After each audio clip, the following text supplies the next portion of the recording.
Assalamualaikum warahmatullahi wabarakatuh.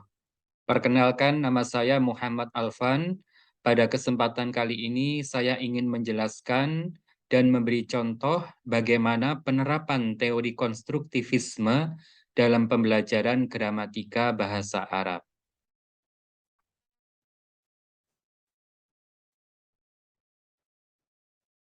Menganalisis kesalahan gramatika bahasa Arab pada keterampilan menulis paragraf. Di sini saya akan memberikan contoh bagaimana langkah-langkah pembelajaran menganalisis kesalahan gramatika bahasa Arab pada keterampilan menulis paragraf. Langkah pembelajaran yang pertama yaitu mahasiswa diberi tugas menulis paragraf bahasa Arab. Bisa paragraf deskriptif, paragraf argumentatif, maupun paragraf yang lain. Langkah kedua, dosen mengecek hasilnya dan menunjukkan letak kesalahan gramatika bahasa Arab. Langkah ketiga, mahasiswa menganalisis kesalahan gramatika bahasa Arab. Nah, setelah dosen mengecek dan mengoreksi hasil paragraf tersebut, kemudian diberikan kepada mahasiswa, dan mahasiswa mencoba mengamati, mencermati hasil koreksi dosen tersebut, dan mencoba menganalisis kesalahan gramatika bahasa Arab. Baik itu kesalahan sintaksis bahasa Arab atau nahwu maupun kesalahan morfologi bahasa Arab atau sorof. Langkah keempat, mahasiswa menyimpulkan konsep gramatika bahasa Arab berdasarkan analisis mereka. Nah, setelah dianalisis, langkah selanjutnya mahasiswa menyimpulkan konsep-konsep gramatika apa yang related atau berhubungan dengan kesalahan gramatika bahasa Arab pada paragraf mereka. Langkah kelima, mahasiswa merevisi paragraf mereka. Ini adalah langkah terakhir. Setelah menganalisis, menyimpulkan, maka mahasiswa merevisi paragraf mereka sampai benar.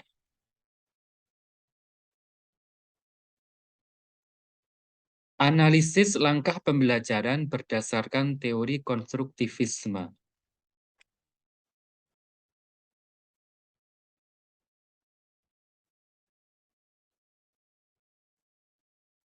Nah, analisis langkah pembelajaran berdasarkan teori konstruktivisme. Langkah-langkah yang saya sebutkan di atas tadi, kita analisis berdasarkan teori konstruktivisme, apakah sudah sesuai atau belum. Kita mulai dari langkah pertama. Langkah pertama tadi, mahasiswa diberi tugas menulis paragraf bahasa Arab. Nah, pada langkah ini sesuai dengan teori konstruktivisme yang mengatakan bahwa pengetahuan yang sudah diperoleh bahwa siswa itu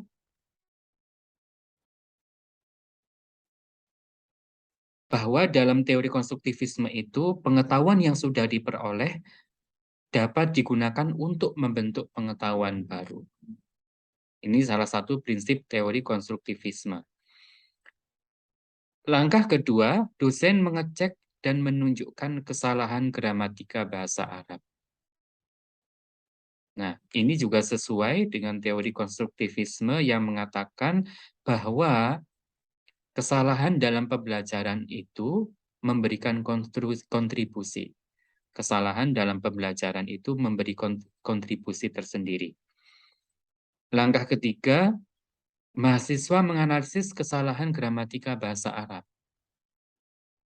Nah, pada langkah ini akan terjadi proses di mana mahasiswa membangun pengetahuannya sendiri. Membangun pengetahuan sendiri berdasarkan kesalahan-kesalahan gramatika bahasa Arab yang ada pada paragraf tersebut. Pada paragraf yang sudah mereka tulis. Selanjutnya, langkah keempat, mahasiswa menyimpulkan konsep gramatika bahasa Arab berdasarkan kesalahan gramatika bahasa Arab pada paragraf mereka. Nah, pada langkah ini juga akan terjadi proses di mana mahasiswa membangun pengetahuan mereka sendiri. Pada langkah 5, mahasiswa merevisi paragraf. Nah, setelah terjadi proses membangun pengetahuan mereka sendiri berdasarkan kesalahan mereka saat menulis paragraf, maka akan terbentuk pengetahuan baru. Artinya ada peningkatan pengetahuan dari pengetahuan mereka sebelumnya.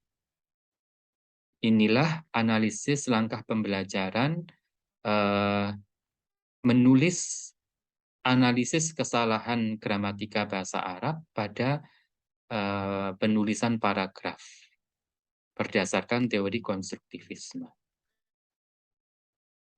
Sumber rujukan yang saya gunakan ada 2, yaitu artikel yang berjudul Teori Konstruktivisme dalam Pembelajaran.